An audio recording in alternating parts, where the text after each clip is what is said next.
Praise the Lord. खुदावन यशवा हमेशा के नाम से फिर एक बार हम आप सबों को इस YouTube चैनल के अंदर स्वागत करते हैं। और इस हफ्ते के पहले दिन की मन्ना के लिए आज हम सब यहाँ पे इकट्ठे हुए हैं। तो आज एक नए विषय में हम प्रवेश करेंगे। ये बार हमने वचन से एक बहुमूल्य मोती जो खुदा की कलीसिया, जो खुदा अपने लिए खड़ा करता है, वो मंडली के विषय में जो यीशु मसीह का शरीर है, हमने वचन से सारी बातों को देखा। उस मंडली जो खुदा बना रहा है, उस मंडली के लिए खुदा ने कुछ शिक्षाएं दी है। तो आज हम एक नए विषय उसी में जाएंगे। और आज सभी लोग जानते हैं कि हम लोग चौथा महीने में है, तामुस महीना, और जून 11 तारीख से महीना शुरू हुआ है। और आज की जो विषय है, उस विषय का नाम है प्रेरितों की शिक्षण। ये प्रेरित की किताब दूसरा अध्याय 42वां वचन में 42 एक्ट्स चैप्टर 2:42 में ये वचन है, प्रेरितों की शिक्षण। तो आज उस विषय में हम परमेश्वर के पवित्र कलाम से हम कई बातों को देखेंगे।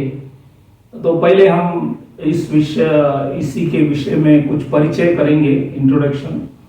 उसके बाद हम दूसरा जो मेन विषय है, पेंटिकॉस्ट के नमूना, उसके अंदर 14 शिक्षण है, उसी को हम डिटेल में विस्तार में हम देखेंगे।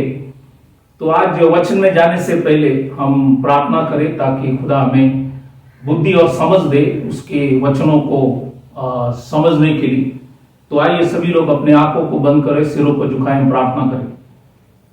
Hallelujah hallelujah. खुदावंद यीशु मसीह, राजाओं का राजा, प्रभुओं का प्रभु, समय के लिए हम धन्यवाद करते। खुदावन, आज आपकी रोटी तोड़ते टाइम हमारे समझ को खोल। खुदावन यीशु मसीह, हमें प्रकाशित कर, हमारे समझ को खोल, और तेरी आत्मा से हमें सिखा ताकि हम सीखकर समझकर तुझे आदर सम्मान करें।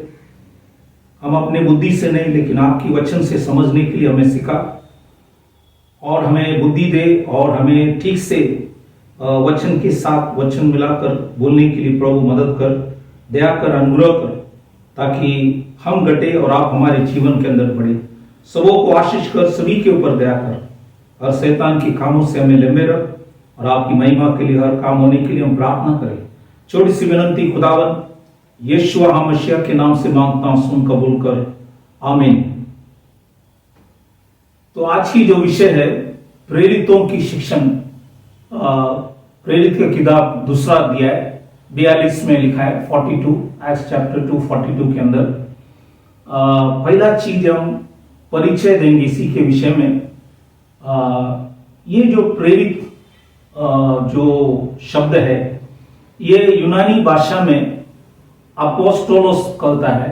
अपोस्टोलोस का मतलब है एक चमत्कारी शक्ति के साथ भेजा गया हुआ व्यक्ति।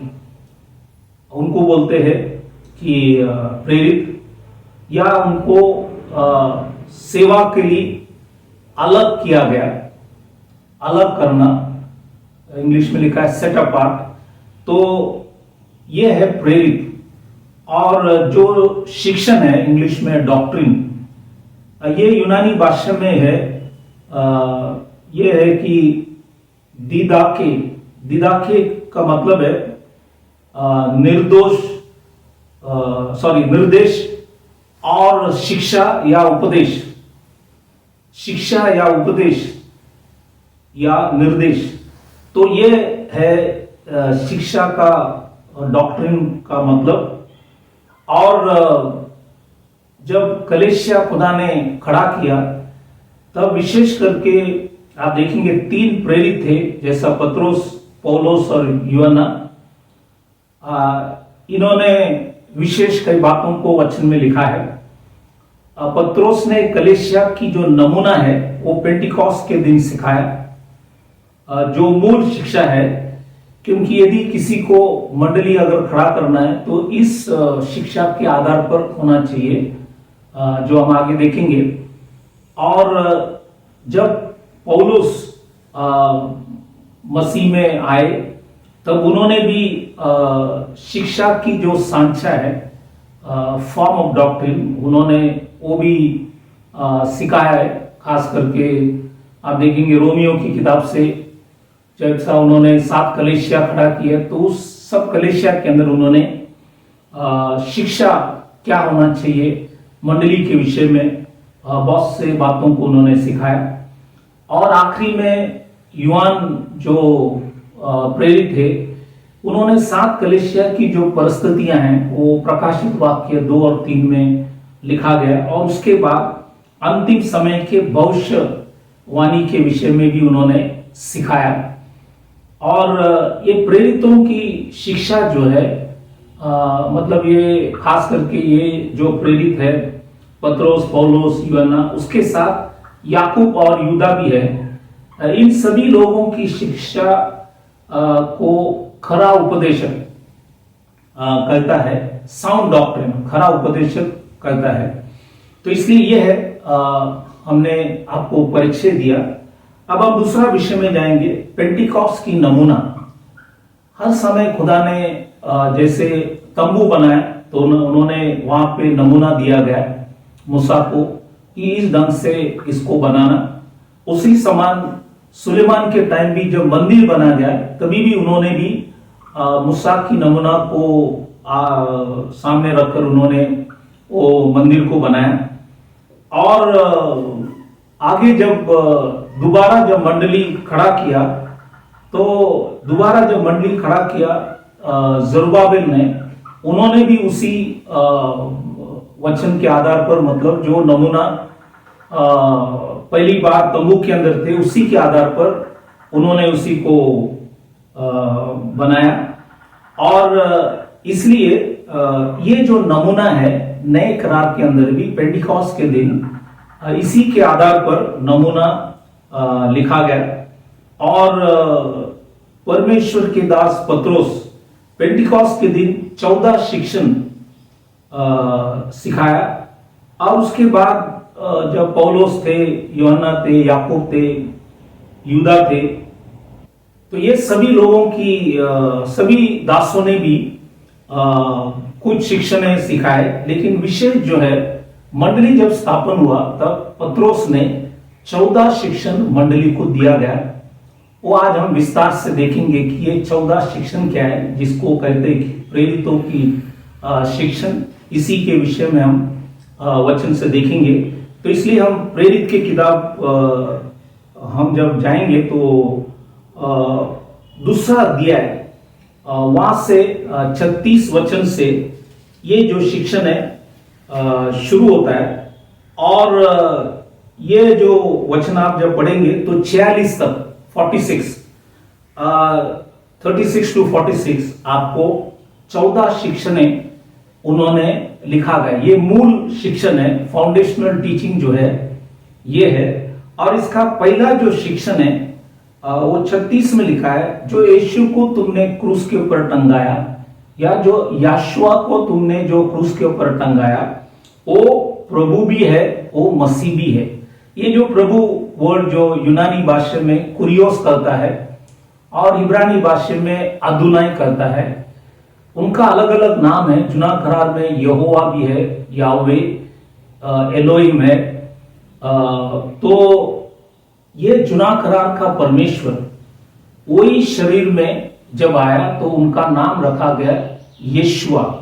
तो यीशुआ ही है प्रभु और वो मसीह है, वही कुरियोस है, वही अदुनाई है। तो बाइबल के अंदर लिखा है कि ये वचन जो है यहाँ पे हमें दर्शाता है कि एक ही खुदा है, क्योंकि जो यीशु है वो प्रभु भी है और मसीह भी है। इसलिए प्रभु यीशु मसीह, तो प्रभु यीशु मसीह एक ही व्यक्ति है, वो तीन नहीं है। आज हम वचन से देखेंगे, कई वचन हम परमेश्वर के पवित्र कलाम से हम देखेंगे। व्यवस्था विवरण इसका 6वां अध्याय 4 वचन में खुदा ने मूसा से कहा, इस इस्राएली लोगों को कहना। तो वचन क्या लिखा है, ये इस्राएल सुन, इस्राएल से सुनने की लिखा है, यहोवा हमारा परमेश्वर है, यहोवा एक ही है। तो जुना करार से इन सभी लोगों को सिखाया कि खुदा एक ही है, वो ना दो है ना तीन है, वो एक ही है। और नए करार के अंदर जब खुदावंद यीशु मसीह इस धरती में जब आए, तब उन्होंने भी वचन के आधार पर क्या लिखा है उसको भी हम देखेंगे। तो मार्कुस की शुभ वर्तमान इसका 12वां अध्याय 29 और 30 में लिखता है, यीशु ने उसे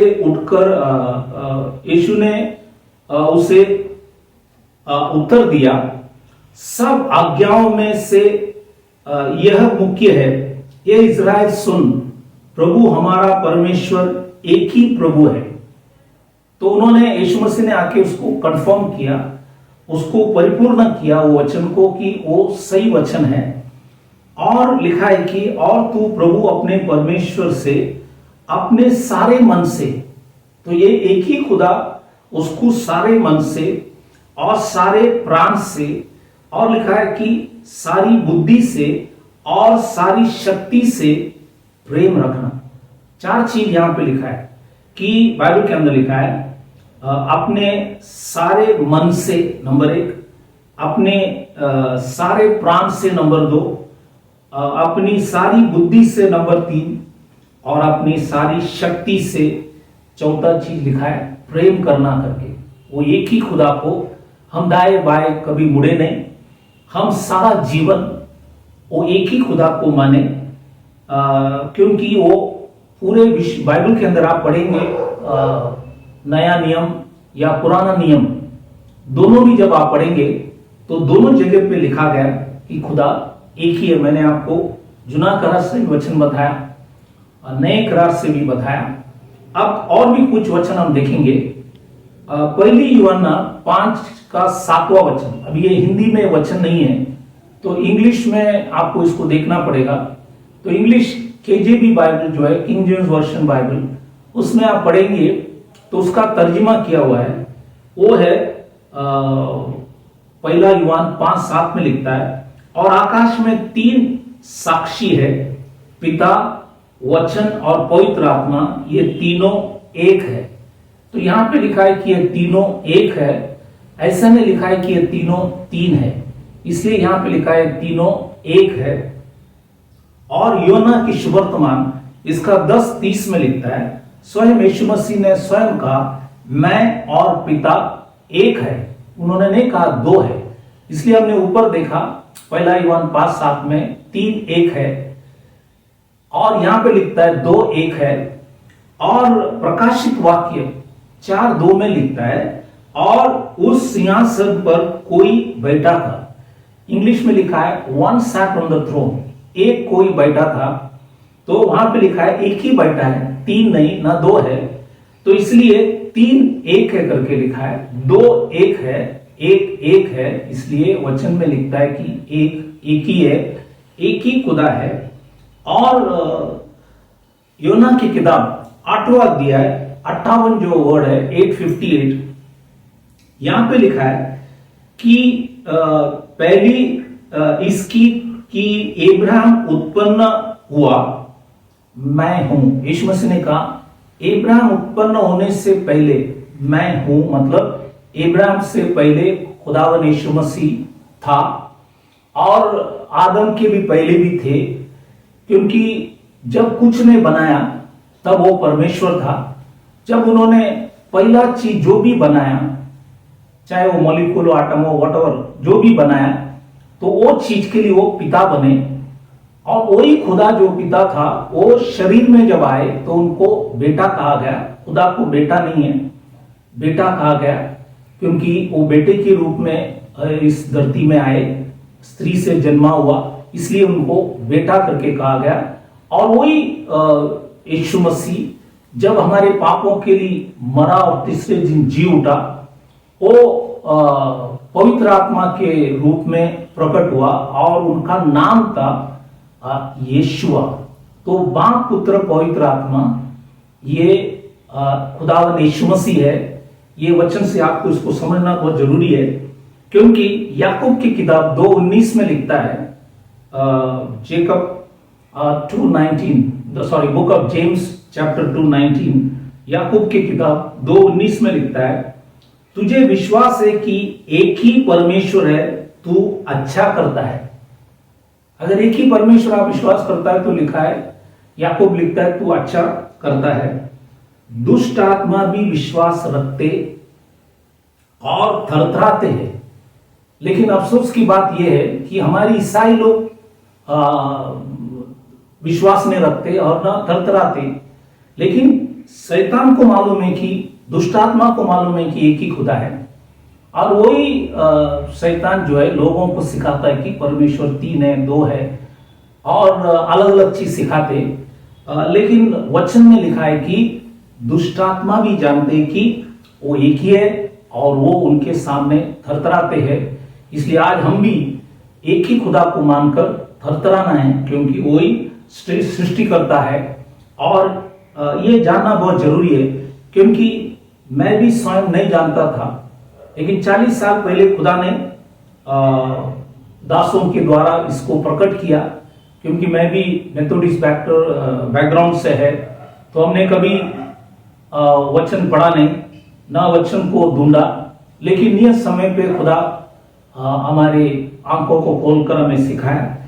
तो ये 7 वचन जो आपको यहाँ पे बताया, उसी से आपको समझ में होना चाहिए। और आप पूरे शास्त्र को ढूंढो तो आपको समझ में आएगा कि वो यीशु, वो प्रभु भी है और वो मसीह भी है। ये था पहला शिक्षण परमेश्वर के दास पत्रोस ने मंडली को बताया, मतलब 120 जो लोग। तो वहां पे जब लोग इस वचनों को सुना, क्योंकि बहुत लोगों को समझ में ठीक से नहीं आ रहा था कि वो जुना करार का परमेश्वरी, तो 120 को समझ में नहीं आ रहा था, मतलब पूरा समझ नहीं पाए। लेकिन उस दिन पेंटिकॉस्ट के दिन पवित्र आत्मा से जब परमेश्वर के दास पत्रोस ने प्रचार किया, कहा कि ये जो यीशु को आप सभी लोगों ने क्रूस के ऊपर टंगाया, वही है जुना करार का अदुनाय, वही है यहोवा, वही है मसीह। जब ये उनको प्रचार किया तो बाइबल के अंदर लिखा है उनके हृदय चिढ़ गए, और उन्होंने पत्रोस और शेष जो प्रेरित था उनसे पूछा, हम क्या करें। तब वहां पे पत्रोस ने दूसरा शिक्षण प्रचार किया।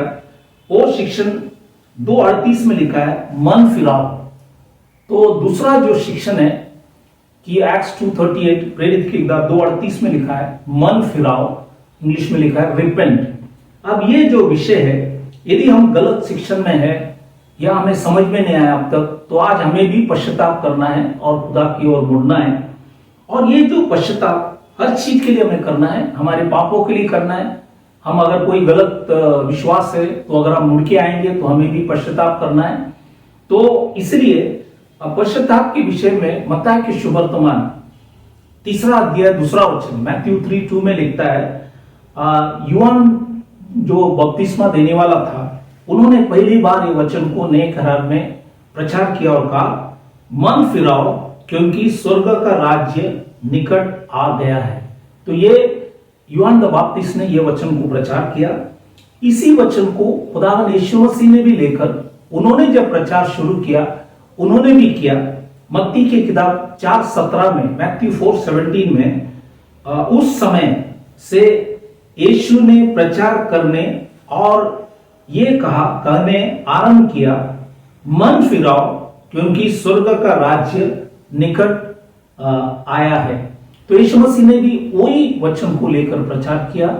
यहाँ पे मूल बात यह था कि मन फिराओ, मतलब हमारी सोच के अंदर बदलाव आना चाहिए, हमारी गलती से हमें सुधरना चाहिए। और यही चीज शिष्य लोग जब सेवा करने लगे, उन्होंने भी वही वचनों को वापस उन्होंने भी जहां जहां वो प्रचार करने के लिए गए, उन्होंने भी प्रचार किया। इसलिए मरकोस की किताब 6:16 में लिखता है, तब उन्होंने जाकर प्रचार किया कि मन फिराओ। तो शिष्य लोग ने भी वही प्रचार किया कि मन फिराओ। तो ये तीनों भी प्रचार किया। तो क्या हम भी वही प्रचार ना करें कि लोगों को हम जब सिखाते टाइम बार बार याद दिलाए कि हम हमारी पापों से हम मन फिराना चाहिए। अगर गलत शिक्षण है तो उसी से हमें मन फिराना चाहिए। इसलिए जुना करार में परमेश्वर के दास इज़िकियल जो याजक भी था, नबी भी था, वो 18वां अध्याय 30 वचन में लिखता है, प्रभु यहोवा की ये वाणी है, ये इज़राइल के घराने, मैं तुम में से हर एक मनुष्य का न्याय उसके चाल चलन के अनुसार ही करूंगा। हर एक की बाइबल के अंदर लिखा है न्याय करूंगा, लेकिन उनके चाल चलन के द्वारा पश्चाताप करो। यहां पे लिखा है पश्चाताप करो या मन फिराओ और अपने सब अपराधों को छोड़ो। छोड़ने के लिए कहा है, तभी तुम्हारा अधर्म तुम्हारे ठोकर खाने का कारण ना होगा। तो ये अधर्म क्या है? कई बार हमारे जीवन के अंदर ठोकर खाने का कारण होता है, इसलिए लिखा गया कि हम मन फिराना चाहिए। तो ये है मंडली का जो शिक्षण है। दूसरा शिक्षण मैं आपको वचन से समझाया। अब हम जाएंगे तीसरा शिक्षण जो है, वही प्रेरित 2:38 में लिखा है, पापों की क्षमा के लिए यीशु मसीह के नाम से बपतिस्मा लो। अब मंडली, तमाम मंडली जो विश्व में है, आप ढूंढेंगे तो विश्व के अंदर हर मंडली में आप देखेंगे 4 तरफ का बपतिस्म आपको दिखने में आएंगे। एक है शिष्य का बपतिस्म या बालक का जो बपतिस्म है, ये एक बपतिस्म कई मंडलियां उसी ढंग से करते हैं। दूसरा जो है झंडे का बपतिस्म, जो खास करके मुक्ति फौज मंडली जो है वो झंडे के नीचे बपतिस्म देते हैं। और तीसरा जो है बाप पुत्र पवित्र आत्मा के नाम से, ये ज्यादा भी मंडलियां जो है, जितनी भी मंडलियां हैं, ये नाम से बपतिस्म देते, मानते तो यीशु मसीह को, लेकिन बपतिस्म देते टाइम बाप पुत्र पवित्र आत्मा के नाम से देता है। और चौथा जो है खुदावन यशुआ मसीहा के नाम से है। ये है 4 बपतिस्म। उसमें आप वचन ढूंढेंगे तो प्रेरित की किताब, जब मंडली स्थापन हुआ तो प्रेरित की हर किताब आप पलटी करेंगे तो आपको ये दिखेंगे कि हर व्यक्ति ने नए करार के अंदर पेंटिकॉस्ट के समय और उसके बाद खुदावन यीशु मसीह के नाम से बपतिस्म लिया, क्योंकि यीशु मसीह के नाम से बपतिस्म लेने से पाप की क्षमा है और कोई नाम से पाप की क्षमा नहीं है। अब बहुत से लोग इस चीज को नहीं मानते, लेकिन खैर मुझे मालूम है कि नहीं मानेंगे, लेकिन सत्य कभी भी सत्य होगा, तो ये आपको ढूंढना जरूरी है। और सत्य कभी भी हमको लगता है वो हमें दुख देता है, लेकिन आखिरी में वो हमें आशीष करेंगे। सत्य जब सुनेंगे तो हम दुखित होता है, लेकिन आखिरी में जरूर सत्य आपको खुशियां आशीष देंगे। और एक विशेष विषय जिसके ऊपर लोग बाप पुत्र पवित्र आत्मा के नाम से बपतिस्म देते हुए वचन है मैथ्यू 28:19। तो हम मत्ती के सुवर्तमान 28वां अध्याय 19 वचन देखेंगे। ये वचन बहुत लोगों के लिए एक बड़ा शंका है, लेकिन अगर हम अच्छे से समझेंगे तो आपको समझ में आएंगे। क्योंकि यहाँ पे खुदावन यीशु मसीह ने कहा, इसलिए तुम जाओ, पहला कहा कि जाओ, सब जाति के लोगों को चेले बनाओ और उन्हें पिता और पुत्र और पवित्र आत्मा के नामों में नहीं, एक वचन है नाम से बपतिस्मा दो। तो नाम से बपतिस्मा दो करके लिखा है। तो वचन में आप ढूंढेंगे तो मत्ती के सुवर्तमान पहला अध्याय 21 में लिखा है कि वो नाम क्या है। वो नाम है यीशुआ और जीसस, और वो पापों से उद्धार करने को दिया हुआ नाम है। तो यह धरती में दिया हुआ नाम है यीशुआ या जीसस। और इसलिए बाइबल के अंदर लिखा है कि पिता पुत्र और पवित्र आत्मा, ये 3 अलग व्यक्ति नहीं है, ये एक ही व्यक्ति है। वही खुदा बाप बना, वही बेटा बना, वही पवित्र आत्मा है, नाम है। इसलिए आप किसी को भी कहेंगे कि 3 है, वचन में तो नहीं है, लेकिन तमाम मंडलियां आज इस विषय को मानते आए, इसलिए इसको ध्यान से सुना। क्योंकि ये जो मैथ्यू यहाँ पे जो लिखा गया, ये मैथ्यू पेंटिकॉस्ट के दिन प्रेरित के पत्रोस के साथ बाकी शिष्यों के साथ खड़े थे।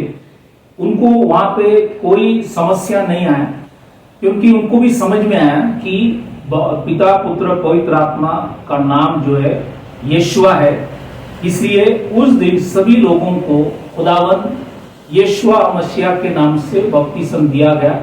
उसी नाम से ही पाप की क्षमा है। इसलिए इस बातों को जानना बहुत जरूरी है। वचन में कोई गलती नहीं, दो शिक्षण नहीं है, शिक्षण एक ही है। लिखने में ऐसा लिखा है तो लोगों को लगता है कि वो तीन है, लेकिन तीन नहीं है, एक ही है। आप सारा वचन को ढूंढो, मैंने आपको ऑलरेडी बता दिया है। और इसलिए ये बपतिस्म के विषय में तीन चीजें, एक है हमारी मृत्यु होगा, उसके बाद हमें गाड़ा जाएंगे और हम जिलाया जाएंगे। इसलिए रोमियो की किताब 6वां अध्याय 3 और 4 जब पढ़ेंगे, रोमन्स 6, 3 और 4, तो ये परमेश्वर के दास पौलुस रोमियो जो मंडली अन्य जाति मंडली थे उनको सिखाते टाइम उनसे कहा, क्या तुम नहीं जानते कि हम सब जिन्होंने मसीह यीशु का बपतिस्म लिया उसकी मृत्यु का बपतिस्म लिया। मतलब पानी में जब खड़ा होता है, हमारे शरीर आधा पानी में भरा हुआ है तो हमें मृत्यु हमें दर्शाता है, और अंत उस मृत्यु का बपतिस्म पाने से हम उसके साथ गाड़ेंगे, तो हमें गाड़ेंगे। दूसरा चीज है, इसलिए बपतिस्म देते टाइम कुछ लोग, कुछ दास लोग खड़े खड़े उनको वैसे ही डुबा देता है सीधा सीधा, लेकिन वो गलत है। वो हमें गाड़ने के तरफ हमें करना है, इसलिए हमें पीछे उनको पानी के अंदर डुबाना है, वो है गाड़ना। और ताकि जैसे मसीह पिता के महिमा के द्वारा मरे हुए में से जिलाया गया, वैसे ही हम भी नया जीवन की सी चाल चले। तो यहाँ पे तीन चीज है कि हमारा मृत्यु होता है जब पानी में खड़ा है, जब हमको पानी के नीचे डुबाया जाता है तो हम गाड़े जाते हैं, और तीसरा चीज है जब हम ऊपर आते हैं तो जिलाया गया। तो तीन चीज है, ये है यीशु मसीह का मरण, यीशु मसीह को गाड़ा गया, यीशु मसीह जी उठा। इसलिए ये यीशु मसीह के नाम से होना चाहिए, बाप पुत्र पवित्र आत्मा के नाम से नहीं, क्योंकि बाप हमारे लिए नहीं मरा, ना पवित्र आत्मा, यीशु मसीह मरे। इसलिए खुदावंद यीशु मसीह के नाम से बपतिस्म जब लेंगे तो ही हमको पाप की क्षमा है। इसलिए मैंने सारी वचनों को बताया। आप प्रेरित में आगे जहां भी परमेश्वर के प्रेरित लोगों ने प्रचार किया, सभी लोगों ने उस नाम से प्रचार किया और उसी नाम से बपतिस्म भी दिया गया। एक भी उदाहरण बाइबल के अंदर नहीं है कि कोई व्यक्ति का बपतिस्म बाप पुत्र पवित्र आत्मा के नाम से हुआ है। ये आपको बाइबल में कहीं भी नहीं मिलेंगे। ये आज मैं आपको यहाँ पे बताया तो आप भी इसको ढूंढ सकते। जैसे बलिया के गांव वाले पौल जब प्रचार करते थे, ढूंढते थे कि पौल जो प्रचार करता है सही है गलत है, उनको भी ढूंढते थे, उनको भी चेकिंग करते थे।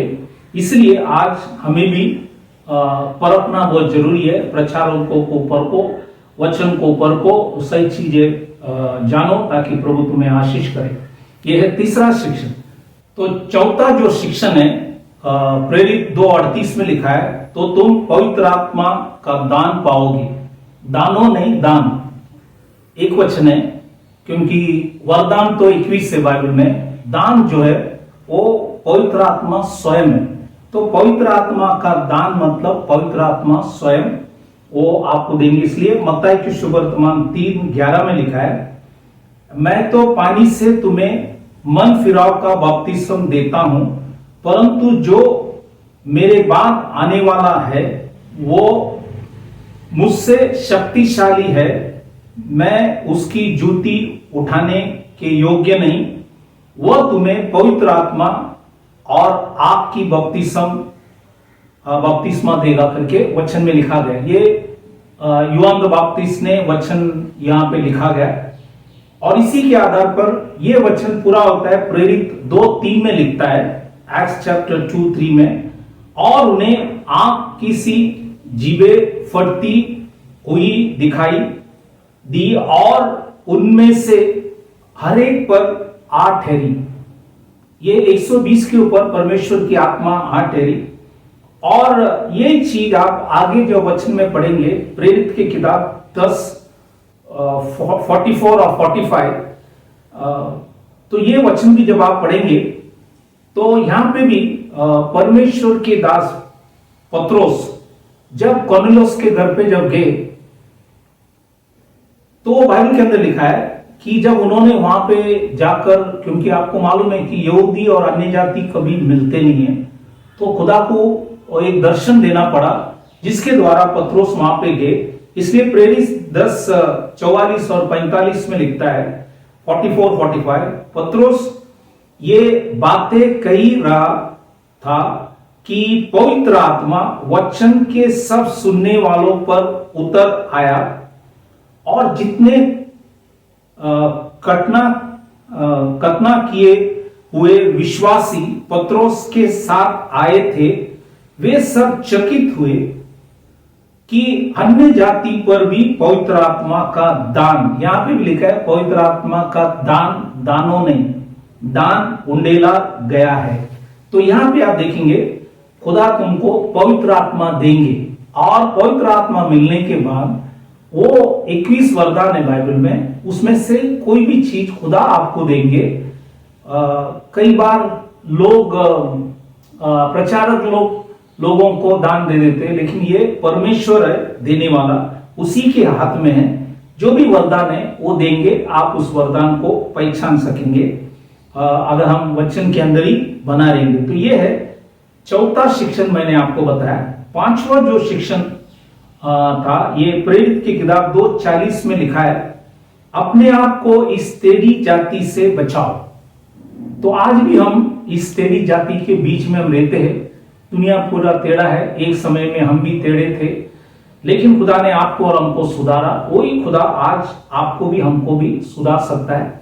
इसलिए फिलिपियों की किताब 2:14 से 16 जब पढ़ेंगे, फिलिपाइन 2:14-16, यहां पे लिखा है, सब काम बिना कुड़कुड़ाए और बिना विवाद के किया करो, ताकि तुम निर्दोष और भोले होकर टेढ़े और हठीले लोगों के बीच में परमेश्वर के निष्कलंक संतान बने रहो, जिनके बीच में तुम जीवन का वचन, ये मरा हुआ वचन नहीं, ये जीवन का वचन लिए हुए जगत में जलती दीपकों के समान दिखाई देते हो, कि मसीह के दिन, ये प्रभु का दिन नहीं, प्रभु का दिन इज़राइल के लिए, मसीह का दिन हम जो विश्वास करने वाले हम सभी लोगों के लिए मसीह का दिन मुझे घमंड करने का कारण हो कि ना मेरा दौड़ना और ना मेरा परिश्रम करना व्यर्थ हुआ। तो इसलिए आज हम टेढ़े जाति से हम रोज हमें अपने आप को बचाना है, ताकि प्रभु तुम्हें आशीष करे। तो ये है पांचवा शिक्षण।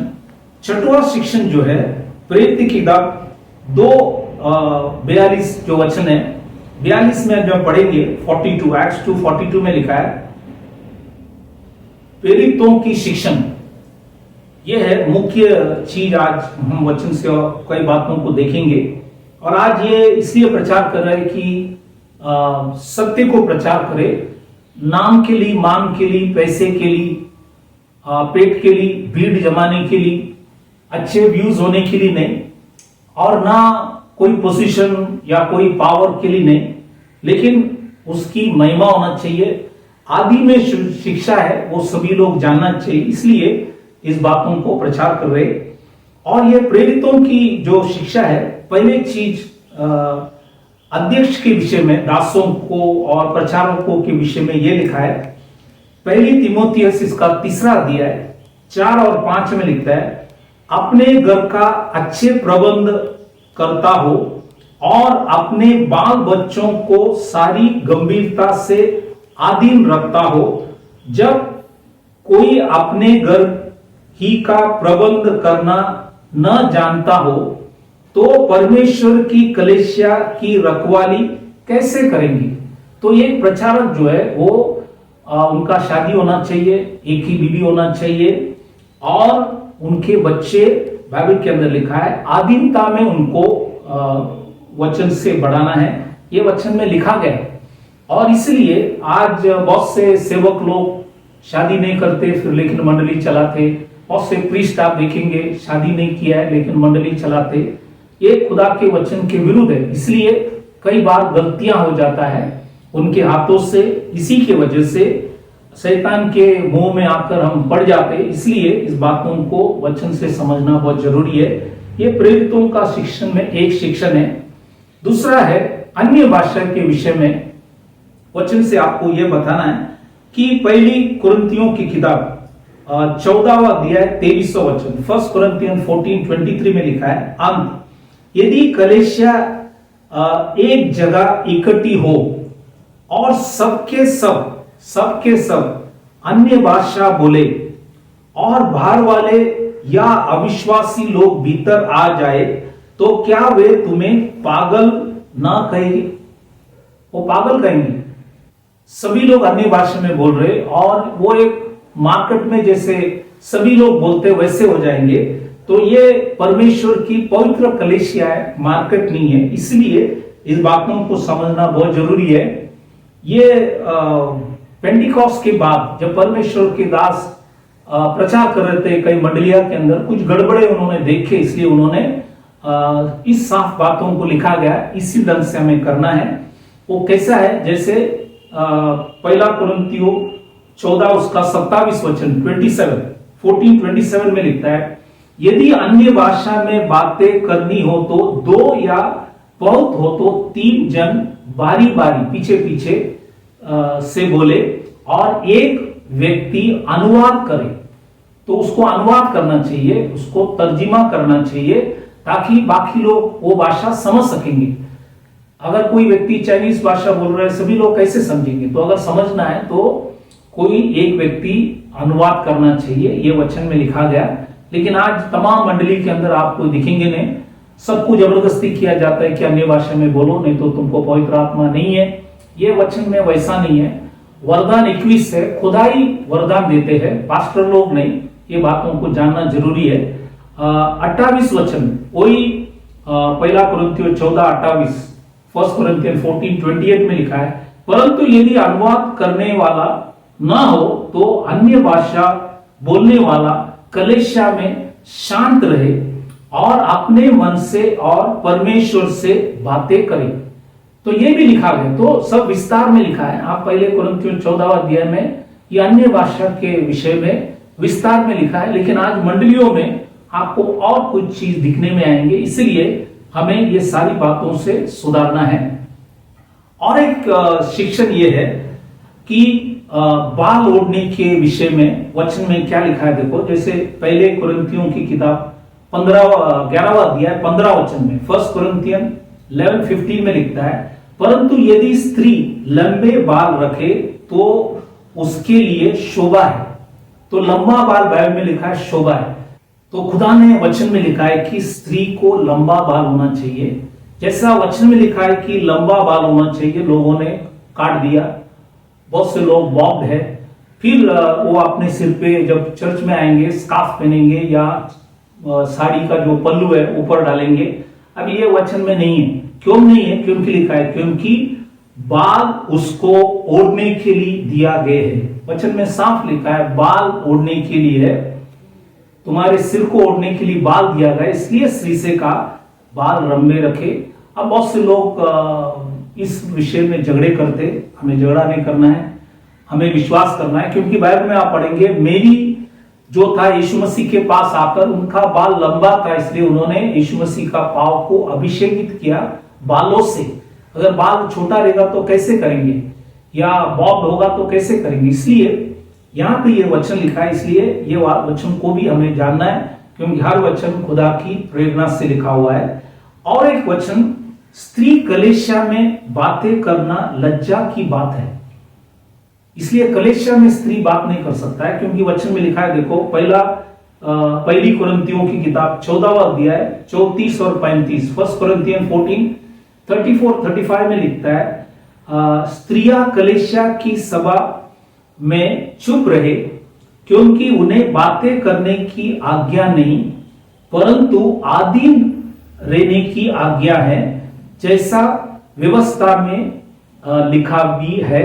यदि वे कुछ सीखना चाहे तो घर में अपने अपने पति से पूछे, क्योंकि स्त्री का कलेशा में बातें करना लज्जा की बात है।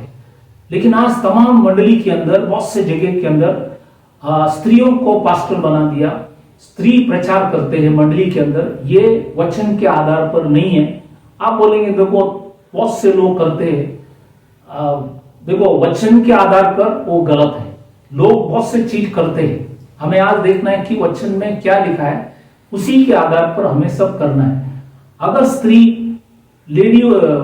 स्त्रियों की मंडली चला सकता है, गाना गा सकता है, गवाही दे सकता है, लेकिन जहां पे पुरुष मंडली जो है वहां पे प्रचार करना उन्हें मना है। ये भी वचन में लिखा गया। मैं आपको जो भी लिखा है वचन में ये बता रहा हूं। दुनिया में क्या हो रहा है वो नहीं, हमें वचन में क्या लिखा है उसी को समझना है।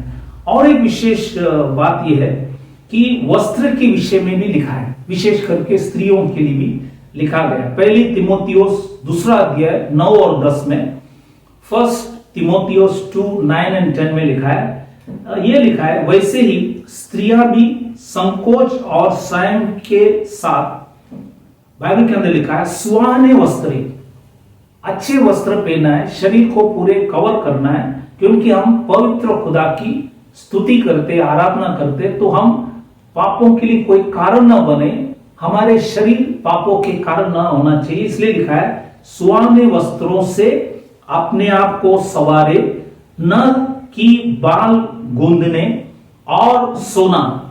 तो इसलिए सोना भी मना है और मोतियों भी मना है, बहुमूल्य कपड़ों से भी। लेकिन आज ये सब प्रचार करेंगे, लोग सुनेंगे नहीं, क्योंकि लोग क्या बोलते हैं, जैसे इंग्लिश में लिखा है मॉडस्ट अपरेल, लेकिन उन्होंने चेंज करके उसको मॉडर्न कर दिया। लेकिन खुदा मॉडर्न नहीं है। खुदा जो है कल भी था, वो आज भी है, कल भी वही रहेंगे। आज हमको वचन को समझना है, वचन में क्या लिखा है उस वचन को हमें आदर करना है। क्योंकि लिखा है कि पर भले कामों से, क्योंकि परमेश्वर की भक्ति करने वाली स्त्रियों का यही उचित, बाइबल में लिखा है उचित भी है। तो ये उचित है कि अगर हम भक्ति है हमारे अंदर तो हमें शर्म होना चाहिए और हम सुहाने वस्त्र पहनकर मंडली में आना है। जैसे आज बहुत से जगह पे स्त्रियां शॉर्ट्स पहनते हैं, बाहर भी, घर में भी, चर्च में भी, और स्लीवलेस ड्रेस पहनते हैं। ये सब चीज करके चर्च में आना ये वचन के आधार पर नहीं है, क्योंकि हम परमेश्वर का, बाइबल के अंदर लिखा है, हम उसका शरीर है। और इसलिए हम जो भी हम पहनते हैं वो हम ढंग से पहने, ताकि सारा आदर सम्मान खुदावन यीशु मसीह को मिले। क्योंकि बाइबल में ये भी लिखा है कि पुरुष स्त्री का पहनावा ना पहने, और स्त्री पुरुष का, पुरुष स्त्री का, ये वचन में लिखा है। तो वैसे हम इस बातों को ख्याल करना, ताकि खुदा ने जो लिखा है वो प्रेरणा से लिखा है, प्रेरित लोग लिखा है, वो भी प्रेरणा से लिखा है, अपने मन से नहीं लिखा है, परमेश्वर की आत्मा से लिखा हुआ वचन है। इसलिए इस बातों को समझना बहुत जरूरी है। और एक विषय जो है ये है दान के विषय में। पहली कुरिन्थियों की किताब 9:14, 1 Corinthians 9:14, यहां पे लिखा है, इसी रीति से प्रभु ने भी ठहराया कि जो लोग सुसमाचार सुनाते हैं उनकी जीविका सुसमाचार से हो। तो उनकी जीविका सुसमाचार से हो। 11 वचन में लिखता है, 11th वर्ष में लिखता है, अंत, जबकि हमने तुम्हारे लिए आत्मिक वस्तुएं बोई। तो क्या ये कोई बड़ी बात है कि तुम्हारी शारीरिक वस्तुओं की फसल काटो? तो अगर आपकी शारीरिक चीज, मतलब आपकी पैसे, मतलब जो दशांश है, भेंट है, पहले फल है, ये 3 तरफ का देने के विषय में वचन में है। एक है दशांश हमें देना है, दूसरा है भेंट जिसको बोलता है ऑफरिंग, और पहला फल जो है, पहला पगार जो है खुदा के लिए है, ये भी हमें जानना है। और जब बार हमें इंक्रीमेंट, बढ़ोतरी मिलता है, तो हमें वो पहला जो है खुदा को देना है, ताकि हमारे घर में गरीबी ना हो, बीमारी ना हो, और हमारे पैसे व्यर्थ न जाए। इसलिए हम इस वचनों को जानना बहुत जरूरी है। इसलिए वचन में लिखा है जैसे दूसरी कुरिन्थियों की किताब 9:7 में लिखता है, 2 Corinthians 9:7 से हर एक जन जैसा मन में ठाने वैसा ही दान करे, अपने मन से इच्छा से करे, क्योंकि लिखता है ना कुड़कुड़ा के और ना दबाव से। तो कुड़कुड़ा के देव मत, दबाव से मत देना, खुशी से देना, क्योंकि लिखा है क्योंकि परमेश्वर हर्ष से देने वालों से प्रेम रखता है। तो हमें हर्ष से देना है, खुशी से देना है, दुखित होकर देना नहीं। यदि खुदा ने आपको दिया है, हमें देना चाहिए, देने वाला वो है। इसलिए आज भी इस लॉकडाउन में भी बहुत से लोग पैसे देना लॉकडाउन ही कर दिया, देने का बंद ही कर दिया है। लेकिन हमें अगर मिलता है तो हमें जरूर देना है, ताकि खुदा हमें आशीष करे। इसलिए परमेश्वर के दास पौलुस गलतियों की किताब 6:6 में लिखता है, जो वचन की शिक्षा पाते हैं, जो वचन की शिक्षा पाते हैं वे सब अच्छी वस्तुओं में सिखाने वाले को भागी करे। तो सिखाने वाले के भागी करे मतलब उनको जो देना है वो आपको देना है, क्योंकि वो वचन के आधार पर है, क्योंकि वो आपको आत्मिक बात सिखाते हैं। इसलिए उनका शरीर की जीविका के लिए उन्हें आपको ये देना है, वचन में लिखा गया। तो ये है दान के विषय में भी मैंने आपको वचन से बताया। और एक विषय हम देखेंगे वो है चंगाई के विषय में। बहुत से जगह पे चंगाई स्पेशल मीटिंग रखा जाते, और कई बार चंगाई के समय लोगों को प्रार्थना के लिए जब आगे बुलाता है, बहुत से प्रचारक लोगों को ढकल देता है, पीछे गिरा देता है। कोई अपना कोट उड़ा के उनके ऊपर फेंकते हैं, कोई क्रूस का चिन्ह दिखाते हैं, कोई बहुत धीमी आवाज निकालता है, बहुत कुछ चीज लोग वापर करते हैं। लेकिन ये सब वचन में नहीं है। ये पीछे जो गिरना या किसी को ढकलना और गिराना, ये वचन में लिखा भी है इसी के विषय, मतलब ये गलत है। क्योंकि यूहन्ना की सुवर्तमान 18वां अध्याय 6वां वचन में लिखा है, से ये कहते ही मैं हूं, जब यीशु मसीह ने कहा मैं हूं, वह पीछे हटकर, मतलब ये जुड़ास इस्करियत पीछे हटकर भूमि पर गिर पड़ा। तो पीछे हटकर गिरना ये यूदास इस्करियत ने किया हुआ काम है। और ये आज बहुत से प्रचारक लोग ने वैसे काम करते हैं, जबकि वचन में लिखा है कि बीमारियों के ऊपर हाथ रखना और प्रार्थना करके उनको चंगाई करना, हाथ रखने के लिखा, जैसे मार्क के सुवर्तमान 16:18 में, मार्क 16:18 में लिखा गया, जॉन 18:6 में लिखा है, जुड़ास इस्करियत ने बाइबल के अंदर लिखा है पीछे हटकर भूमि पर गिर पड़ा। और ये शैतान का एक काम है, खुदा की वचन से नहीं है। खुदा ने जो लिखा है हाथ रख के प्रेयर करो, उतना ही करे, हम उस वचन से आगे न जाए। इसलिए इस बातों को भी ख्याल करना कि कोई भी रिवाज हम इस्तेमाल न करें, वचन की जो रिवाज है उसी को ही हम चंगाई के अंदर भी इस्तेमाल करें। इसलिए वचन से जानना बहुत जरूरी है। तो ये सारी प्रेरितों की शिक्षण मैं आपको बताया।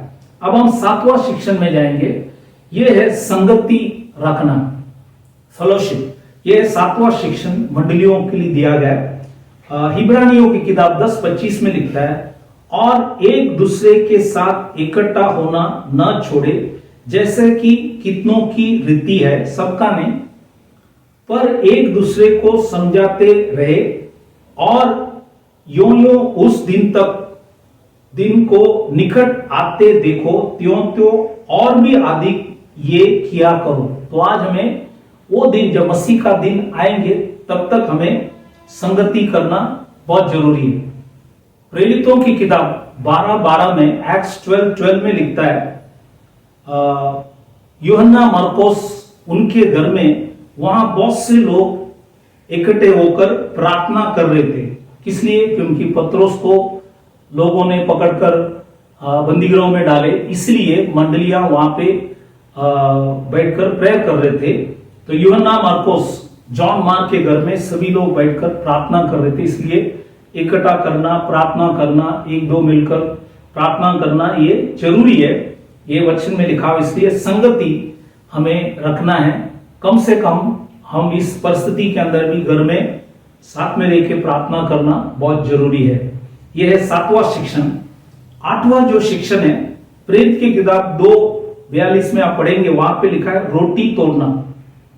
अब ये रोटी तोड़ने के विषय में भी ये बहुत महत्वपूर्ण विषय है, जो पहली कोरिन्थियों की किताब 10, 16 और 17, 1 कोरिन्थियन 10, 16, 17 में लिखता है, वह धन्यवाद का कटोरा, एक ही कटोरा है, जिस पर हम धन्यवाद करते हैं, क्या मसीह के लहू की, लहू मतलब वो होना चाहिए दाखरस, लहू मतलब दाखरस। आप यूनानी भाषा में देखेंगे हाइमा, हाइमा मतलब वो दाखरस होना चाहिए करके लिखा है, बाइबल में लिखा है।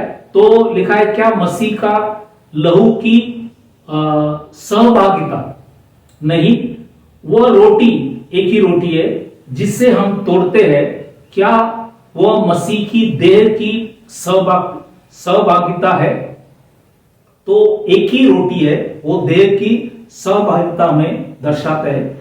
इसलिए कि एक ही रोटी है तो हम भी जो बहुत है, एक देह है, क्योंकि हम सब उसी एक रोटी में भागी होते हैं। तो ये रोटी में नमक और तेल ना होना चाहिए, क्योंकि ये बेकमी रोटी है। और हमें बहुत से मंडलियां वेफर देते हैं, कुछ जगह पे पाव देता है, कुछ जगह पे ब्रेड देता है, जो दुकान से ले आने के बाद वहां ब्रेड देते हैं। कुछ लोगों को बॉटल्ड वाइन देते हैं, ये भी गलत है। और बहुत सी जगह पे सेपरेट ग्लास, अलग अलग ग्लास दिया जाता है, लेकिन वचन लिखा है एक ही कटोरा होना चाहिए। और कई जगह पे बिस्किट देते हैं, और कई जगह पे सॉफ्ट ड्रिंक भी इस्तेमाल किया है। तो ये सब वचन में नहीं है।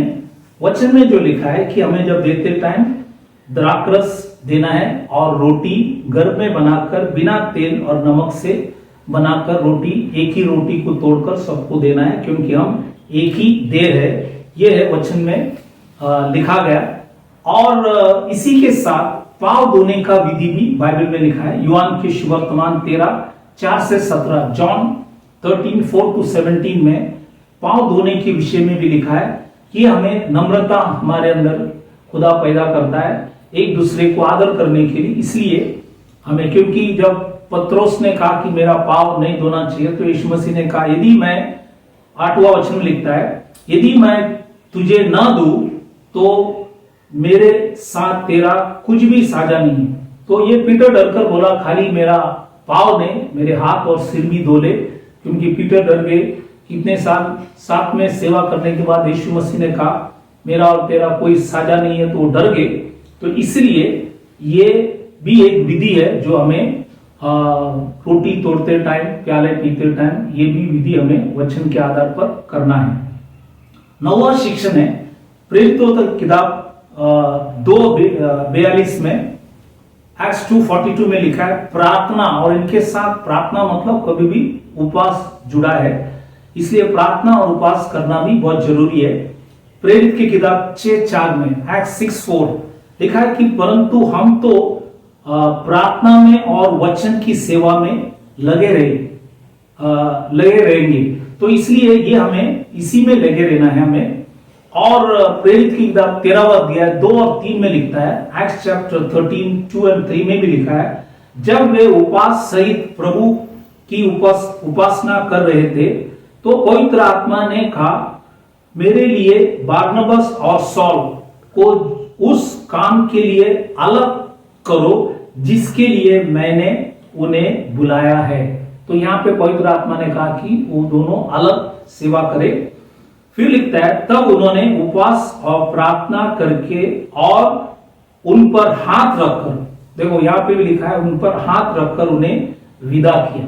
तो इसलिए यहाँ पे उपवास प्रार्थना भी वचन में लिखा गया। यीशु मसीह स्वयं उपवास किए, तो आज हम उसके शरीर होकर, हम उसके अंग होकर हमें भी यह करना उचित है, वचन में लिखा गया।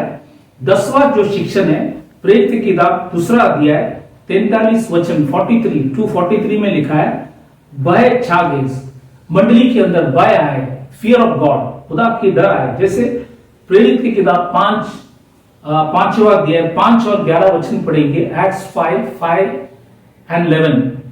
एक्ट्स चैप्टर 5 वर्स 5 और 11 जब हम पढ़ेंगे, वहां पे लिखा है कि दो व्यक्ति थे, अननियस और सफीरा, पति पत्नी थे। इन्होंने क्या किया, इनके पास एक जगह था, उन्होंने बेचा। दोनों मिलकर क्या किया, कुछ पैसे रख दिया, सब पैसे दिया नहीं। इसकी वजह से उस टाइम पवित्र आत्मा की सेवा शुरू हुआ था, तो उन्होंने पवित्र आत्मा से झूठ बोले और परीक्षा किया। इसलिए दोनों भी 3 घंटे के अंतर में दोनों भी चले गए। और उस टाइम लिखा है मंडली के अंदर बहुत बड़ा भय छा गया। इसलिए आज हमें भी मंडली के अंदर भय होना चाहिए, खुदा को डरना चाहिए और उसके दृष्टि में जो योग्य है वो हमें करना है। पहली पत्रोस 2 अध्याय 17 वचन, 1 पीटर 2:17 में लिखता है परमेश्वर से डरो, ये भी हमें करना है, वचन में लिखा गया। इसलिए आज उस मंडली में थे, आज हम भी और हमारे मंडली में भी वही होना चाहिए। यह है 10वां शिक्षण। 11वां शिक्षण है प्रेरित की किताब 2:43 में लिखता है कि अद्भुत काम और चिन्ह प्रेरितों के द्वारा प्रकट होते थे। तो उस टाइम भी बहुत चिन्ह होते थे। जैसे वचन में आप पढ़ेंगे, पत्रोस की छाया से प्रेरित 5:15 में लिखा है। एक्ट्स चैप्टर 5:15 आप पढ़ेंगे, पत्रोस की छाया से लोग चंगे होते थे। और प्रेरित 19:11 और 12, एक्ट्स 19:11 और 2, वहां पे लिखा है परमेश्वर पौलुस के हाथों से सामर्थ की अनोखी काम दिखाता था, यहां तक कि रुमाल और अंगोछा उसके देह से स्पर्श कराकर बीमारियों पर डालते थे और उनकी बीमारियां जाती रहती थी और दुष्ट आत्माएं उनमें से निकल जाया करती थी। तो परमेश्वर ने इतनी सामर्थ्य परमेश्वर के दास पौलुस को दिया। उनके शरीर से जब रुमाल निकालकर किसी के ऊपर अगर रख दिया तो उनकी बीमारी चंगे होते थे। ये पॉल के अंदर कोई शक्ति नहीं है, करने वाला खुदावन यीशु मसीह है, चंगाई उन्हीं की ओर से होता है। और इसलिए ये भी वचन है। जैसे और एक वचन है प्रेरितों की किताब 28वां अध्याय 8वां वचन, एक्ट्स चैप्टर 28:8, जब पौलुस से गांव में चले गए, वहां पे एक व्यक्ति था पबलस। लिखा है कि पबलस की पिता जवर मतलब बुखार और आव मतलब यह है लूज मोशन, लहू से रोगी पड़ा था। अंत पौलुस ने उसके पास घर में जाकर प्रार्थना की और उस पर हाथ रखकर उसे चंगा किया। यहां पे भी हाथ रखकर चंगाई किया। तो यह है वचन। हम और कोई चीज को वापर नहीं करे, जो वचन में लिखा है वही करे, किसी को ढकले नहीं, गिराए नहीं। पौल ने तो ऐसा नहीं किया। यहाँ पे अद्भुत काम परमेश्वर के प्रेरित लोग ने भी किया गया। और इसलिए इसी के लिए इस अंत के समय भी हम प्रार्थना करें कि ऐसे काम प्रभु दोबारा ले आए, ताकि बहुत से आत्माएं बच सकेंगे। यह है 11वां शिक्षण। 12वां शिक्षण है प्रेरित की किताब 2:44 एक्ट्स 2:44 में लिखता है विश्वास करने वाले इकट्ठे रहते थे और उनकी सब वस्तुएं साझी में थी, मतलब कॉमन था। और यही वचन प्रेरित 2:45 में एक्ट्स 2:45 लिखता है वे अपनी अपनी संपत्ति और सामान बेच कर जैसी जिसकी आवश्यकता होती थी बांट दिया करते थे।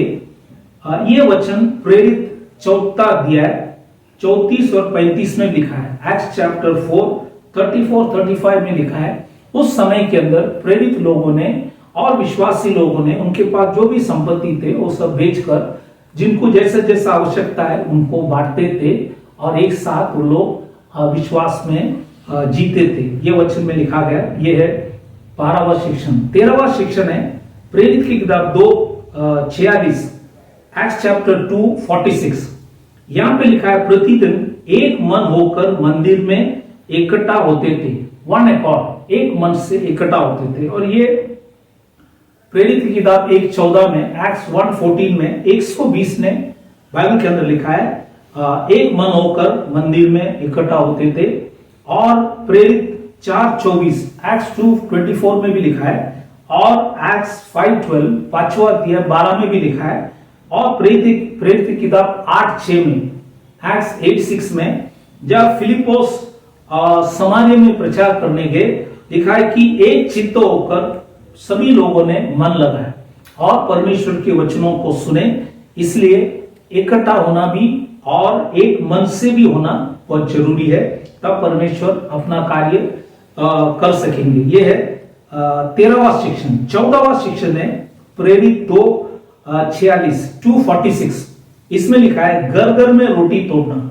तो उस टाइम में भी घर घर में भी लंबे लंबे लोग रहते थे, तो घर घर में भी रोटी तोड़ते थे। इसलिए प्रेरित की किताब 20:7 में, एक्ट्स 27 में, सप्ताह के पहले दिन, वो है first day of the week, सप्ताह के पहले दिन जब हम रोटी तोड़ने के लिए इकट्ठा हुए, तो पौलुस ने जो दूसरे दिन चले जाने पर था उसे बातें की और आधी रात तक बातें करता रहा। तो ये पौल वहां पे आकर इतना समय वचन प्रचार किया, क्योंकि पौल को खुदा ने बहुत से ज्ञान दिए थे, उनके पास बहुत से प्रकाशित किया हुआ बातों को बताए। कई बात पीटर भी इस बातों को समझ नहीं पाए, लेकिन पौल को खुदा ने ये वरदान दिया गया था और उन्होंने वचन प्रचार किया और वहां पे भी लोग रोटी तोड़े। तो ये है 14 शिक्षण जो हमने वचन से देखा गया।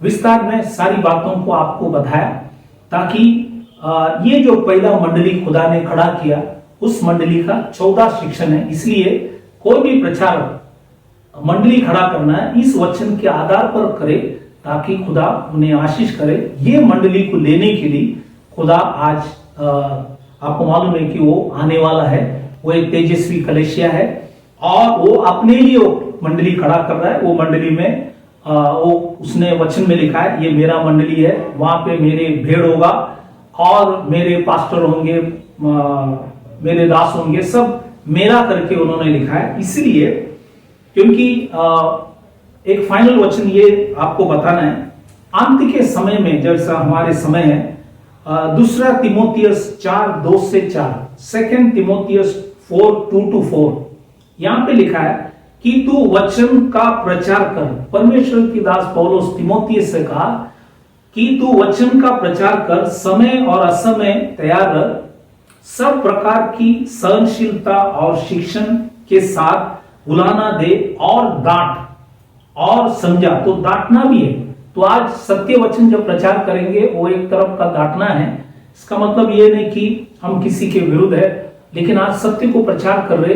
सत्य मैंने कहा वो हमें दिल में बहुत लगता है, हमें दुख होता है, लेकिन अंत में वो हमें शांति, समाधान, आशीष देंगे। इसलिए लिखा है डांट और समझा, क्योंकि ऐसा समय आएगा जब लोग खरा उपदेश, वो साउंड डॉक्ट्रिन, खरा उपदेश ना सह सकेंगे, पर कानों की खुजली के कारण अपनी अभिलाषाओं के अनुसार अपने लिए बहुत से उपदेशक बटोर लेंगे। आज बहुत से उपदेशक खड़ा है, लेकिन सत्य वचन को प्रचार नहीं कर रहे। अगर ये सब वचन प्रचार करेंगे, उनको डर है, नाम नहीं मिलेंगे, मान नहीं मिलेंगे, पैसे नहीं मिलेंगे, भीड़ नहीं मिलेंगे, पेट भरेंगे नहीं, तो ये सब के लिए लोग डरकर सत्य वचन, पूरे वचन को प्रचार नहीं करते।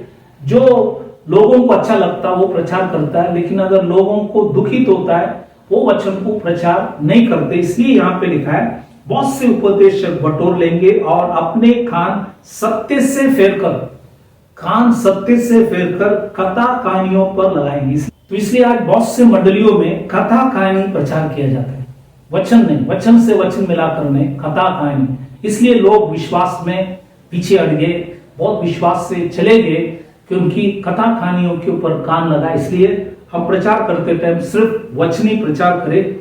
अंतिम में एक वचन आपको यह भी बताना है कि दूसरा तिमोथियस 3:16 और 17, सेकंड तिमोथी 3:16-17 में लिखता है, संपूर्ण पवित्र शास्त्र परमेश्वर की प्रेरणा से रचा गया है और उपदेश, वो है डॉक्ट्रिन, ये जो उपदेश आज बताया, प्रेरितों की उपदेश, ये आपको बताया गया, और उपदेश और समझाने और सुधारने के लिए दिया वचन है, समझाने के लिए दिया है, सुधारने के लिए दिया, और धार्मिकता की शिक्षण के लिए लाभदायक है। तो ये हमारे लिए लाभदायक है। जो भी आज आपको बताया, ये हमारे लिए लाभदायक है, आशीष के लिए, ताकि परमेश्वर का जन सिद्ध बने, परफेक्ट बने और हर एक भले काम, बुरे काम में नहीं, वो बुरे काम से निकल जाएंगे, भले काम के लिए तत्पर हो जाए। इसलिए खुदा ने ये सारी वचनों को आज हमें बताया गया, ताकि हम इस वचनों को समझकर खुदा को आदर सम्मान करें। इसलिए ये जो शिक्षण आज आपको प्रेरितों की जो शिक्षण, ये पूरी बातों को वचन से बताया, और भी कई बात है जब भी परमेश्वर समय मिले आपको बताया, लेकिन इस मेन जो विषय जो आज मैंने 14 जो शिक्षण वचन से आपको बताया, ये है पहला मंडली जो खुदा ने खड़ा किया उसका शिक्षण है। इसलिए जो भी मंडली आगे कोई भी व्यक्ति पेंटिकॉस्ट के बाद खड़ा करता है, अगर आज भी खड़ा करता है, तो ये वचन के आधार पर होना चाहिए, क्योंकि ये फाउंडेशनल टीचिंग है, ये नींव है। इसलिए इस वचन को हमें ख्याल करना बहुत जरूरी है। तो प्रभु इस वचनों से आप सबों को आशीष करे। हम विदा होने से पहले हम सभी के लिए हम प्रार्थना करें। यदि कोई बीमार, तकलीफ, परेशानी, संकट, मुसीबत और गलत शिक्षण में, हम सभी के लिए प्रार्थना करें कि प्रभु सबों को समझ दे, विश्वास दे, उसी के द्वारा प्रभु ने बचाए। इसलिए आइए सभी लोग अपने आंखों को बंद करें, सिरों को झुकाए। तो इसलिए आइए हम सभी के लिए मिलकर प्रार्थना करें, ताकि प्रभु सबों को चंगाई दे, आशीष दे, समझ दे। इसके लिए हम प्रार्थना करें। Hallelujah, hallelujah. खुदावंद यीशु मसीह, राजाओं का राजा, प्रभुओं का प्रभु, तेरे पवित्र कलाम के लिए हम धन्यवाद करते। आज जो भी वचन प्रेरितों की शिक्षण के विषय में जो प्रचार किया गया, सबों को समझ दे, सभी के समझ को खोल, जो भी गलत है उन्हें सुधार, समझा, ताकि आपके नाम की महिमा हो सके। और हम प्रार्थना करें प्रभु, यदि कोई बीमार है, तकलीफ में, परेशानी, संकट, मुसीबत, गलत शिक्षण और अलग अलग परिस्थिति के अंदर लॉर्ड दबे पड़े, हम उनके लिए प्रार्थना करें। खुदा आपने दिया हुआ वचन के आधार पर उन सबों को चंगाई दे, और उनके जो भी पाप है प्रभु, आपने भाई व लहू से उनकी सारी अपराधों को क्षमा कर उन्हें शक्ति दे, हिम्मत दे, बल दे, ताकि जो आपके दृष्टि में योग्य है वो करे और आपके नाम की महिमा हो सके। सबों को आशीष कर, सभी के ऊपर दया कर, सबों को तेरे मार्गों में, तेरे वचनों से चला, तेरे नियम से चला, ताकि आपके नाम की महिमा हो सके।